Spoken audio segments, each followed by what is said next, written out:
नमस्कार दोस्तों, स्वागत है आपका भोजपुरी नाव में। वीडियो में बात करने वाले हैं हम नीलम गिरी के बारे में, जो कि नेपाल पहुंचकर निरहुआ के साथ किस तरीके से इन दोनों की आने वाली नई भोजपुरी फिल्म आनंद आश्रम की शूटिंग के साथ साथ कर रही हैं नेपाल दर्शन। वीडियो के माध्यम से आगे दिखाएंगे, पर उसके पहले अगर अब तक आपने हमारे चैनल भोजपुरी नाव को सब्सक्राइब नहीं किया है तो चैनल को सब्सक्राइब कर ले। बेल आइकन नहीं दबाया है तो फटाफट बेल आइकन भी दबा दे, ताकि आने वाले वीडियोज़ की नोटिफिकेशन आप तक सबसे पहले पहुँचे और जल्द से जल्द हमारे 50,000 सब्सक्राइबर्स भी कंप्लीट करवाने में मदद करें। वीडियो को ज़्यादा से ज़्यादा शेयर कर तो दोस्तों, जैसा कि अपने पिछले वीडियोस में हमने आपको बताया है कि नेपाल पहुंच चुके हैं निरहुआ और उनकी टीम, और उनकी जो जितने भी कलाकार साथी हैं वो इनकी आने वाली नई भोजपुरी फिल्म जिसका नाम है आनंद आश्रम, इसकी शूटिंग करने में व्यस्त हो चुके हैं। और इसी के दौरान दोस्तों नीलम गिरी ने अपने सोशल मीडिया प्लेटफॉर्म से कुछ वीडियोज़ अपलोड किए हैं, जहाँ पर ये दिखता है कि किस तरीके से फिल्म की शूटिंग तो वो कर ही रही हैं, साथ ही साथ नेपाल के खूबसूरत मंदिरों के भी दर्शन वो कर रही हैं। इस वीडियो में आप साफ तौर से देख सकते हैं कि किस तरीके से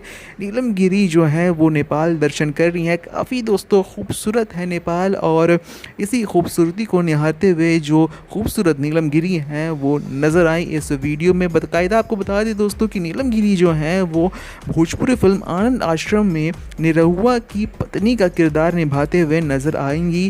कुछ फुटेजेस निकल कर सामने आए थे जो कि हमने आपको अपने पिछले वीडियोस में दिखाए थे, जो देखकर यही लग रहा है कि एक जॉइंट फैमिली की कहानी शायद इस भोजपुरी फिल्म में हमें परोसी जाने वाली है, जिसमें कई सारे किरदार होंगे। और जैसा कि इस भोजपुरी फिल्म का नाम ही है आनंद आश्रम, तो एक आश्रम में हमें कई सारे किरदारों से अवगत कराया जाएगा, जो कि अलग अलग मोटिव से, अलग अलग आइडियोलॉजी से बिलोंग करते होंगे। और इन किरदारों का जो मिश्रण होगा दोस्तों, वो किस तरीके से आपको एंटरटेन करेगा भोजपुरिया पर्दे पर इस भोजपुरी फिल्म आनंद आश्रम में, ये तो अब आने वाले समय में ही देखा जाएगा। बहरहाल इस वीडियो पर आपकी क्या राय है? निरहुआ और नीलम गिरी की जो नई नई जोड़ी है, जो कि इस भोजपुरी फिल्म में बाकायदा हमें पति पत्नी के किरदार में शायद नजर आने वाले हैं, उसे लेकर आप कितने ज़्यादा एक्साइटेड हैं? कमेंट सेक्शन में लिखना ना भूलें। मिलते हैं दूसरे वीडियो में, तब तक के लिए देखते रहें भोजपुरी नाव।